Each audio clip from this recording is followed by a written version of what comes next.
Work session we've got on year-end fiscal financial results, 2016 revised budget. Let's go around the table and verify ourselves for the record. Starting with you, Mr. Abbott. Mike Abbott, City Manager. Lance Wilbur, OMB Director. Bill Fossey, Municipal Attorney. Pete Peterson, Assembly. Tim Steele. Forrest Dunbar, Assemblyman-elect. Evans Assembly. Elby Brigg Jansen. Victoria Assembly. John Middleton, Assembly Member Elect. And Jennifer Johnson just couldn't help herself. How many hours do you have left? I'm not sure I Mr. Chair, I can't. Whoa. Who's Amy? that? Amy, I think. I'm Bruce South, and here online. Thank you, Amy. Appreciate it. Elby, I'm turning the time over to you. That's our budget chairman. Have at it. Mr. Chairman. Be Mr. there for a Wilbur, minute. you have the floor. Madam Chair, if it would be okay, I know the mayor would like to make a couple opening comments, and he was expected to be here at 1:15, and if it would be okay with the Assembly, I'd like to afford him that. If it's Mr. okay Wilbur, with I'll be you. more than happy to wait for Mr. Mayor. Thank you, ma'am. You're welcome. Do we go on and off the record? No. Not usually. No. Just We chit chat and get that on the Here's the record. good one. Yeah.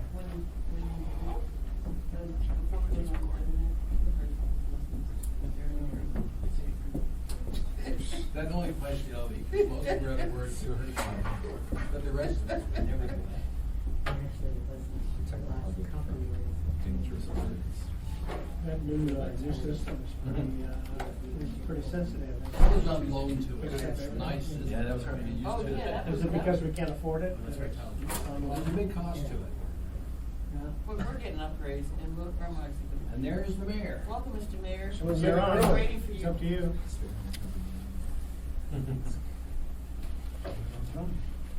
Okay, Mr. Mayor, you have the floor.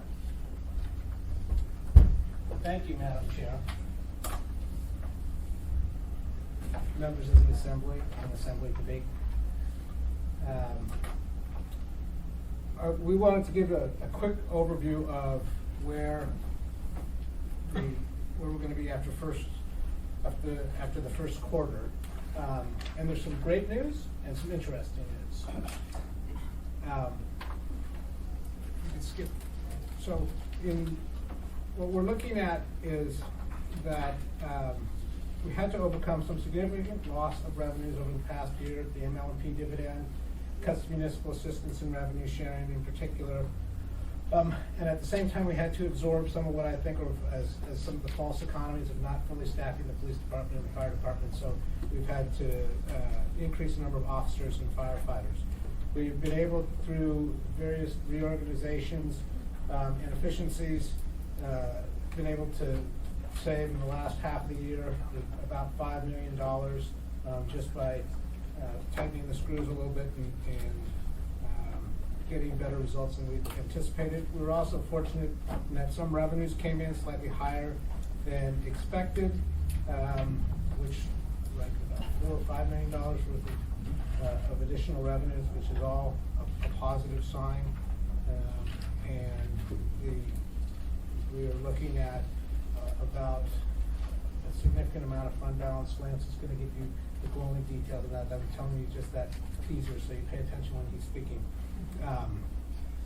What we'd like to do moving ahead is make sure that we have enough capability to withstand whatever the state's going to throw at us. And that's a significant problem right now. We've seen over the last number of years, for example, municipal assistance and revenue sharing at a high of about $30 million, and then in the $20 million range, and then recently 15, 9. This last week it looked like it was going to 5. That's one of the moving targets in Juneau right now, possibly down to 2. So that's a huge erosion in something that comes in under the cap, and we need to be mindful of that and be able to withstand it. At the same time, there's cost shifts associated with some of what they're talking about doing with PERS. They've retreated from that temporarily, but there's no telling what's going to happen, and so we've got to be prepared for those potential actions. At the same time, we want to make sure that we have the ability to generate some kind of rebates for property taxpayers. The amount is very contingent on Juneau's behavior. If Juneau behaves rationally and fairly, it will. Pete, don't laugh. We're trying to. I said that without any irony, with maybe some idealism, but if that happens, then it can be beneficial for the taxpayers of Anchorage. But we just need to be prepared. At the same time, we also want to make sure that we're hewing to the rule of one-time money goes to one-time expenditures. That's a pretty fundamental piece of how I believe the budgeting philosophy should work. Occasionally, we might disagree as to what constitutes one-time money and one-time expenditures, but that's the rule I like to follow. And one of the other significant components of what's coming, you're going to see a little bit more of, has to do with IT. And we can get into that in greater detail. But all in all, as you think about the first quarter, think in terms of savings and think of it in terms of preparation for contingencies, with the hope that one day soon we'll be able to generate some kind of property tax relief. Thank you, Mr. Mayor. Mr. Mobley, you have the floor. Well, I think one of the things that the mayor mentioned is, and I know it's of interest to the assembly, it's of interest to the community, is where we are in our fund balance as we move advance. When we built the 2016 approved, the mayor mentioned in his first slide, we had a total of about $19 million in fund balance, but we applied $5 million of that to cost in the budget. We had $14 million left over. And so that was the amount of money that we were working. So as we move forward in 2016, what we've had, as the mayor mentioned, we've moved some of those ongoing expenses to ongoing expenditures. So with the picture right now, it's pretty much the same amount of total. It's just the savings the mayor referenced is about $16 million, and the one-time expenditures in 2016 in this revised is about $4 million. And I can talk a little bit more about how we got there in a couple of slides. So what I'm going to do here is I'm going to talk about 2015 on the revenue side and then the expenditure side. And then I'm going to talk about 2016 on the revenue side, the expenditure, and then sum it up at the end, and then kind of talk about what that effect would be on the mill levy as we go forward. So I think one of the highlights I want to recognize here is these are some changes as we close the 2015 books. While the numbers are not audited, we have seen an increase in the ambulance fees that we received. It's just a reflection of just the total amount of overall transport calls. Obviously, we've had we've also had some other additions in the municipal utility service assessment. Really, we had some benefits into the port in this particular area. And the tobacco tax, as you may recall, we had a settlement that was included in here. That was about 1.1. We also had some additional benefits in the tobacco tax that gets up to about 1.4 million. So that was good news for us. Outside the 5 majors, basically area-wide, police, fire, Anchorage Roads, and Parks and Rec, we have the other 100 funds, which include the limited road service areas, building permits, the 181 fund, and public finance. So we saw some benefits there. The net result is, right now we have an additional about $5.8 million in additional revenues. We've made some modifications, so we're blending that into the 2016 revised budget. So the next slide, I want to share with you some of the highlights of some of the savings that we had in 2015. And really what I want to point out, while the number is $10.7 million, a large chunk of this was based on really 2 big things. One, the mayor really requested, and many of you are already aware, the mayor requested that departments put together a savings plan for 2015 so that we had some opportunities in case that we needed. If you looked at just that directive, that's about $4.5 million of that 10.7. And then when we put the pause on SAP, that was another $2 million, as we put, that was added to 2015. We paused that, so that's a little more than $6 million out of that 10. Obviously, Mother Nature helped us out a little bit there. The rest of the changes that we had, so we had some vacancies that we didn't fill across departments, and then as you look at sort of the big savings, the top department savings are in Public Works and Finance. Public Works, again, mostly snow. Finance, that's primarily the SAP savings. Police, they had a little bit of savings at the mayor's request, but they also had some vacancies in 2015, and they had some non-labor savings that they brought to the table. So that's primarily what they brought in. And then IT, again, SAP. And then Parks and Rec, they had a little bit of everything, a little bit of non-labor, some vacancies, and a little bit of savings at the request. So departments across the board, after you look beyond Parks and Rec, the savings were pretty small, 800, 700,000, so. I have a question. Yes, ma'am. Okay, when you look at the assemblies, like $40,000, isn't that the $40,000 that was for capital expense for the assembly changes that was gonna go to capital? It wasn't the operating budget, but it was gonna be moved to capital? Is that I will what that is? confirm that, but I will check, Madam All right, Chair. thank you. Please continue. Thank you, Madam Chair. Okay. So again, we had some savings or we had some benefit of additional revenues, and then we had some savings here. So the combination of those two gets us to right around $16 million.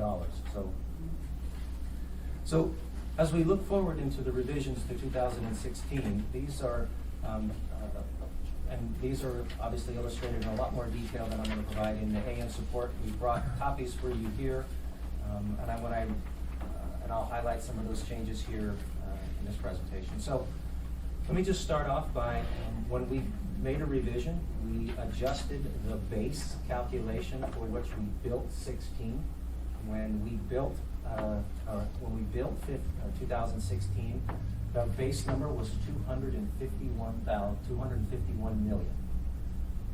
When the Prop 8 made the adjustments that we included, we went back to a new base of 249, and then just by formula, and this happens no matter every year we do it as a calculation based on these required elements, we make an adjustment to that base as a result of population and new construction, voter approved debt, that's debt service, the operation and maintenance as approved by voters. So we've included all of those things, and those top 6 things, they include basically things that are required to add in. And the good news, I think, when you look at this slide, is that we're doing very well. The economy, if the economy was going down, population would be down, construction would be down, the number would be going in the opposite direction. But these numbers help modify the new base, and then, so we also, in this proposed budget, there's a portion of the total tax cap that's unusable by the Anchorage School District. They're limited based on how they receive their funding, and so we've included that capability inside the total tax cap, which gets us to a new number of the tax cap at $266 million. So that's the new number, that's the new base, and so that's how we went forward on this proposed budget. So similarly to 2015, I want to talk a little bit about the revenue side of the house. In addition to the one I just talked about, property revenues, this one here are the non-property revenues, and I won't spend a lot of time, but suffice it to say that there's an additional, when we look back at what was approved, we got about $1.5 million that we're going to add into the budget, which then reduces the amount of property tax that we collect since they're non-property tax issues. The one key difference here is we included marijuana sales tax. The total amount of estimated revenue and expenses is about $650,000. As I mentioned earlier, we had a benefit of some ambulance fees. Some of the state of Alaska traffic and court fines were not as positive as we were looking for. So overall, we're moving in the right direction here on the non-property tax revenues. The expenditures. So this is, I think, a lot of the conversation that I know that the community's had about where we will be including some additions into the budget. And I want to point out I kind of look at these as 2 different categories.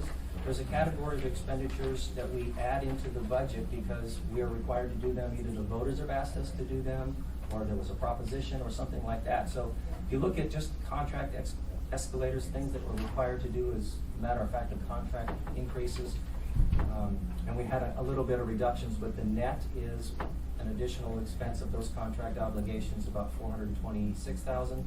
Prop 2, we've included those expenses in there.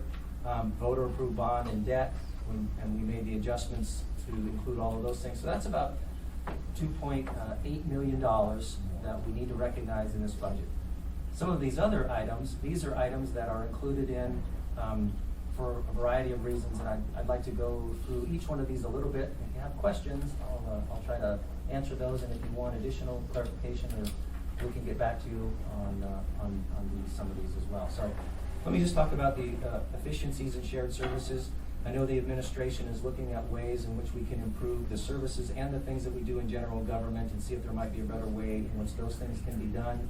Maybe there's some ways in which we can be more creative, more innovative in the way in which those services, so we're going to be looking into those. Just for example, one of the things we've reached out to the state, and we're talking about healthcare, what we're doing for healthcare costs, if there could be some shared or pooling that might make sense for us both, and order of magnitude for the amount of health insurance related costs we have in our budget is about $50 million. And if we can find savings there, that could be significant, but it requires us to have the resources to do the right kind of preparation. So particularly if we're going to negotiate with the state, better come with good facts. Thank you, please continue. Thank you, Madam Chair. The next item is the Geographic Information System, GIS Center of Excellence. Many of you might not be aware of this, but there is the GIS services, mapping, data gathering, variety of information that's used by planning, the assessor, the clerk's office, traffic. A lot of departments use Geographic Information System. A few years ago, the management of that service moved out of the IT department and went over to the AWWU. Brett and Tina and the crew over there have done an outstanding job sort of reformulating the priorities and built that method and how services are provided. But through their success, there's a need to sort of separate that from a utility and back into general government. They have been keeping their costs separate, but what we want to do is bring the GIS that serves general government back into general government. We will move that under Chris Schuete's shop under the Office of Economic and Community Development. The organization will be the same, the format will be the same, the service is looking to be the same. We're looking to have basically pretty much the same people involved. And I think it's been very successful with departments. I know the clerk's office has benefited that. So the result of that is an increase in general government, but we're going to offset some of that with reduction of IGCs to AWO. Ms. Johnson? So you're keeping it all in AWO, you're not changing. So no, we're going to move the Center of Excellence into general government. AWO will continue as they had previously their own GIS department and support inside GIS. They were actually doing two functions. Right. Ms. Johnson. So you're gonna keep GIS at AWO, and then you're gonna have a separate department with general government? That is the way that it was previously. Right. And the reason is that we want to make sure that we're not mixing the service for general government with AWO's service for the ratepayers and the Right. utility itself. So But up until now, you've been able to account for the. Exactly. You just previously talked about shared services, and shared services is within different governments, and it also can be between, just within the municipality, and I thought this was something that was working. So The reason from experience, I was the one that kind of took away the AWO and the MLMP separate tower type management. And I don't want to take full credit because I just know the rest of Flint, but I'm just sort of saying that as you're looking at this, I'm just. Jennifer, if I may? Yeah. It's the same model.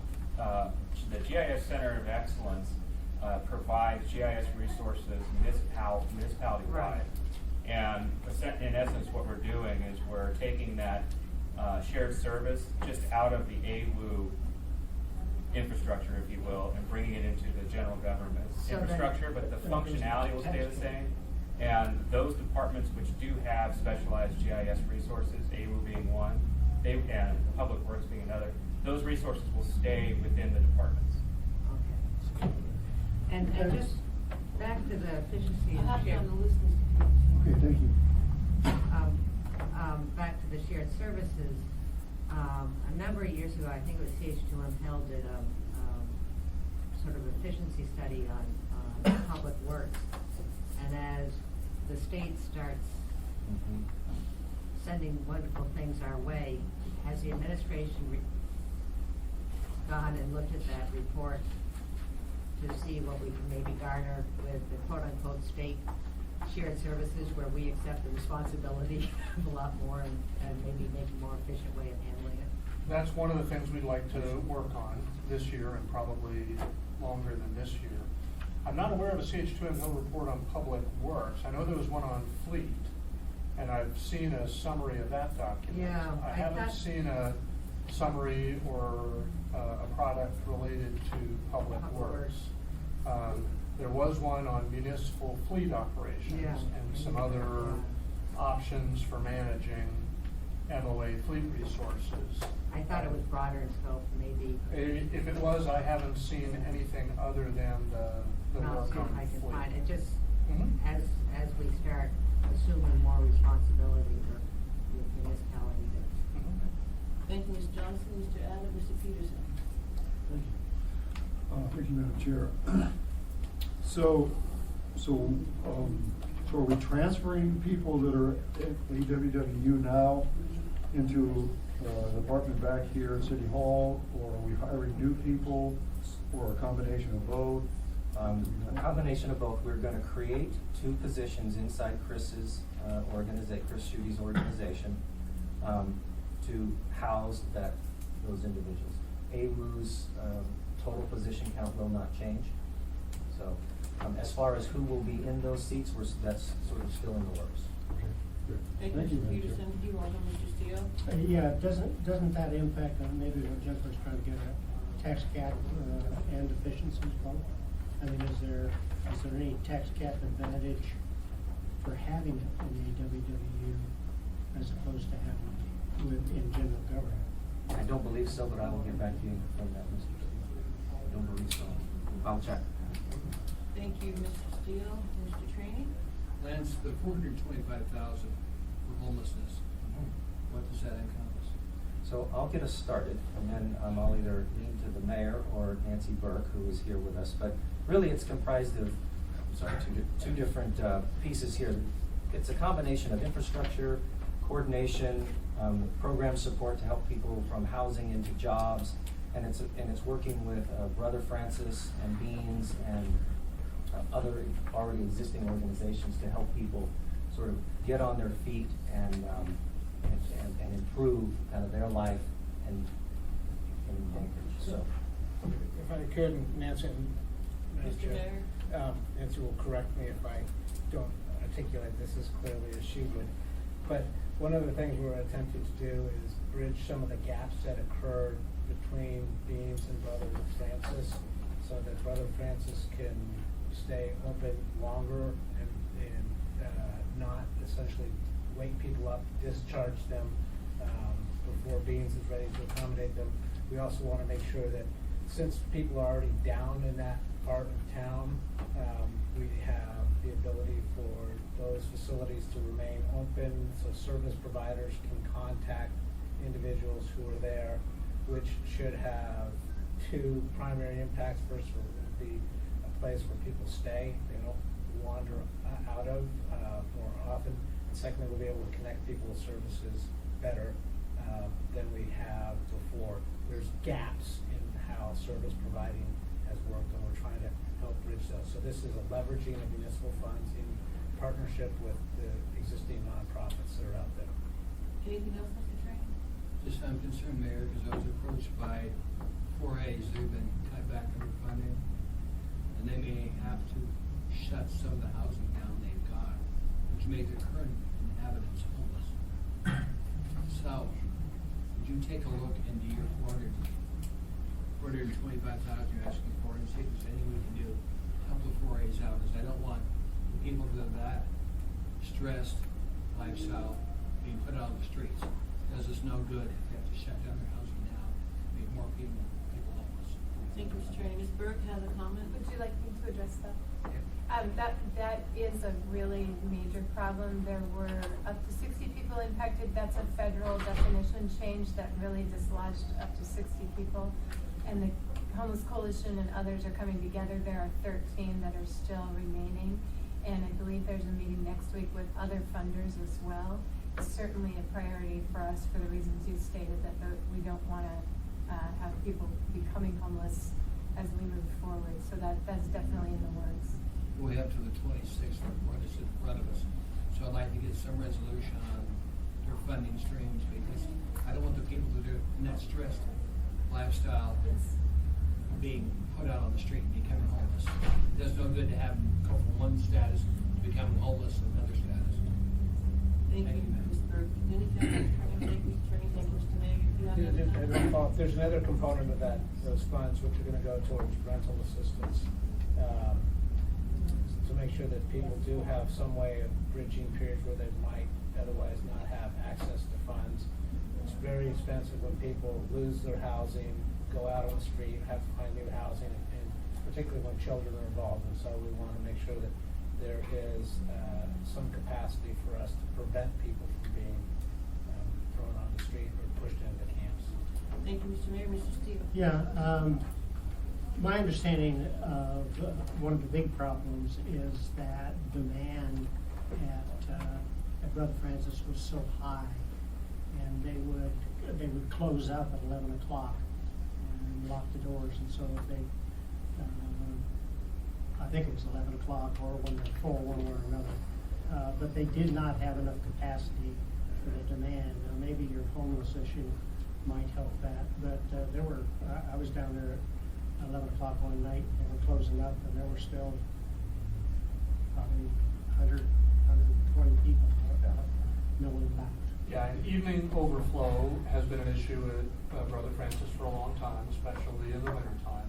There's a variety of facilities that are set up to be overflow providers in the event that that's the case. So what this money is primarily targeted to, as the mayor said, is day-related services, so that folks that otherwise are required to leave the Brother Francis Beans campus might be able to stay at the campus, where they can be sort of concentrated for the purposes of helping provide those services, rather than feel as if they're being evicted, if you will, early in the day and ending up here or in other neighborhoods. So the goal is to spend some portion of this 425 in working with Beans and Brother Francis, so that they'll provide more services for more hours on their campus, and working with other service provider, mental health providers, employment, housing, other providers to offer services to those folks while they're on that space. Thank you, Mr. Abbott. Mr. Steele? Ms. Johnson? So do you see this as a pilot program or as an ongoing annual expense? Don't know yet. We budgeted somewhere between 1 and 200,000 of this money for this purpose for the balance of 2016. We don't know yet whether we'll be required to be a funder for this after that. So it's sort of quasi. Yeah, so you can, I mean, we only do annual appropriations, so everything's a pilot at a certain level, right? But I don't know yet whether we'll be seeking ongoing funding for that function. Thank you, Ms. Johnson. Mr. Dunbar? So I think Nancy and I spoke about this before, but are you planning on trying to fund Brother Francis to the level where they delay the closure and moving people for a couple hours or for the whole day?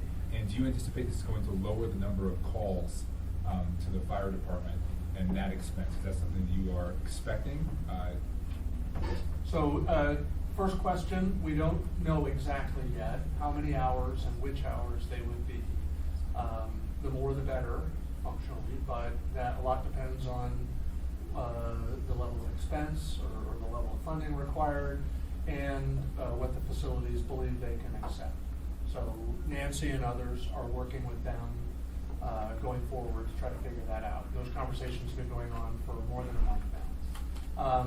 We don't know yet whether that will change the calls for service for the fire department, whether they'll just be called to different locations, Okay. or whether there'll be a change in the volume yet.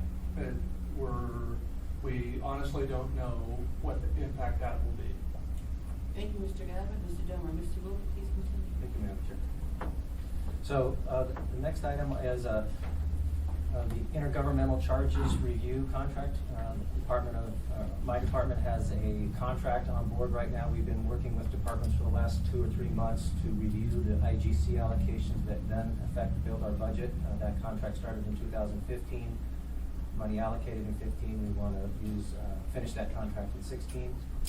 The next one is the Information Technology Department, ITD investments and requirements. I think what you'll see in here is this is, the mayor, one of the mayor's things that, and he's voiced to us, and I know Zal, the IT department head, is we need to kind of upgrade some of those things, and I know the assembly with support last year. We added some money into IT, and we received a report on how that is progressing. One of the things that you'll see in here is there's security improvements, basically desktop format for all of the citywide functions are at various scales, and they've been moving to bring those things up to standardization. They also have some support for CAMA and PeopleSoft until we get SAP up and running. Those are really all requirement softwares. We have to have all of those things. So that's the bulk of this one. There's also some support in there for additional customer service and project management. I know many departments have been struggling to kind of get their current software up. This is to help promote that cause and get that part done. Mr. Trainee? That's how many desktop computers don't have access currently to SAP because you're using the wrong system for SAP. I have no idea, Mr. Trainer. I'm not a fine house. Can you find out for me? Yes, I Because I can. want to make sure we've upgraded all of our desktops, so when SAP goes online, they can push a button and have access. I don't want to see somebody's got a computer that won't go there. Okay. Thank you. Thank you, Lance. Thank you, Mr. Trainee.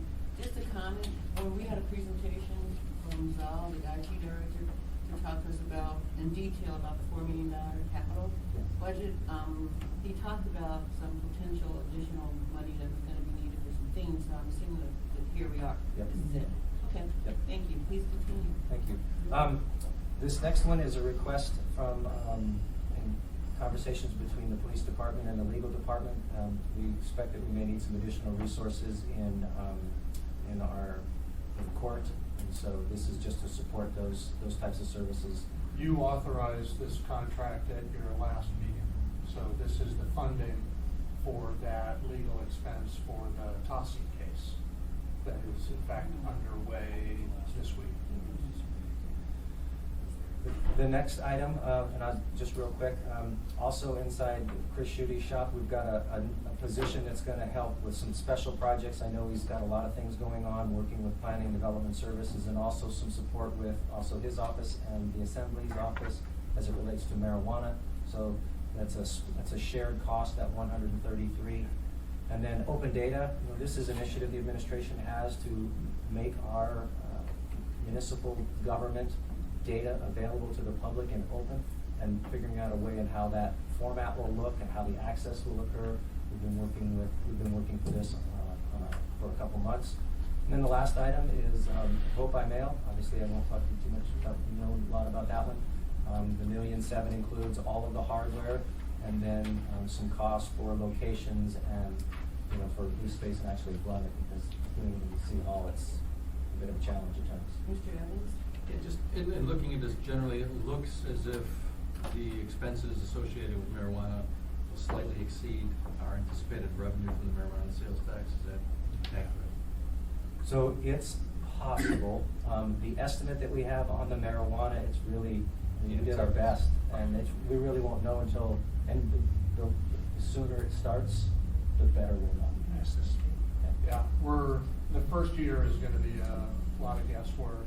This is partial year funding for much of this, as is the revenue forecast.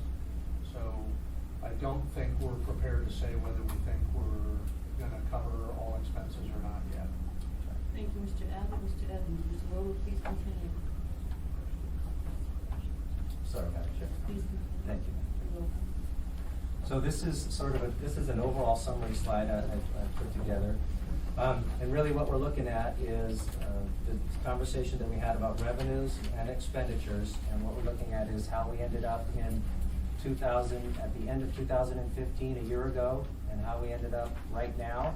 I want to point out that in the slide, the area-wide property revenues, as you may recall, that says 284. The reason it's larger than the 266 is it includes service areas. That's about $17 million in service areas. So I just wanted you to recognize the difference there. So this, in a nutshell, is sort of the summary of where the other local revenues, as the mayor mentioned, the reductions in some other costs are just actions outside either the property tax, whether it be revenue sharing or dividends or whatever it might be. Just one quick comment for clarity, and maybe the new folks already know this, but you just mentioned that 284, the difference is for service areas. Correct. Just to be a little more specific, it's for limited road service areas. So, thank you. Mr. Thank you, Wilbur, please Madam Chair. continue. You're welcome. So this is the end result of the 2016 budget, proposed budget, and this is the last slide that I have to share for you. So when you look at one of the, in addition to the changes, the other actions before the assembly will be to set the mill levy for general government and the Anchorage School District. And the difference with these proposals as accepted, there's an increase between 2015 and 2016 of 0.14 mils. That's about $14 per 100,000 assessed value. So I think that is that's a change that we've seen. Last year it was about $29 per 100,000 at this time of the year. And one of the things that I wanted to the assembly, just for reference, I think it's important to get a handle on. OMB has done a job. We're looking back to see how we compare to years past, all the way back. And one of the things I just want to recognize to you, the last 20 years, the average mill rate for area-wide is about 15.91 mils. In 2016, the average will be 14.61. So if you're interested in information like this, particularly new assembly members, I think you'll actually get some of this. We provide much of this in the budget book, but sometimes it's buried there. And then the last point I want to make out is if you look at what the average mill levy range would be in 2016, what the range could be. It could be anywhere from 6.88 if you're not in all of the service areas. I mean, if you really are only in one or two and you assess yourselves, it could be low as 6.88. Maybe in some areas it may be high, maybe higher as a 15.21, depending on the tax district that you are in. So, Ms. Johnston?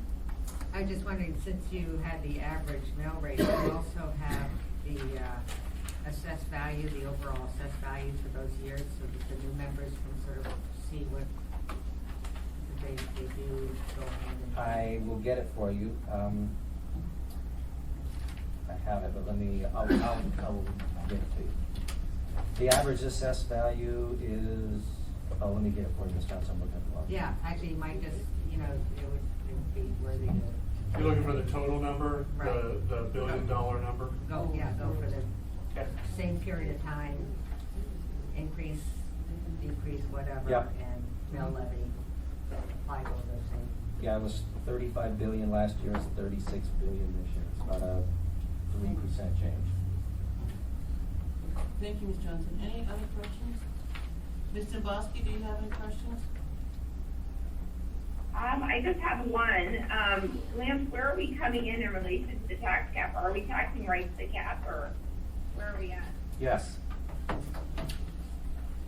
Anything else, Mr. Bosky? No. Thank you, Mr. Bosky. Thank you, Mr. Wilbur. There are no other questions?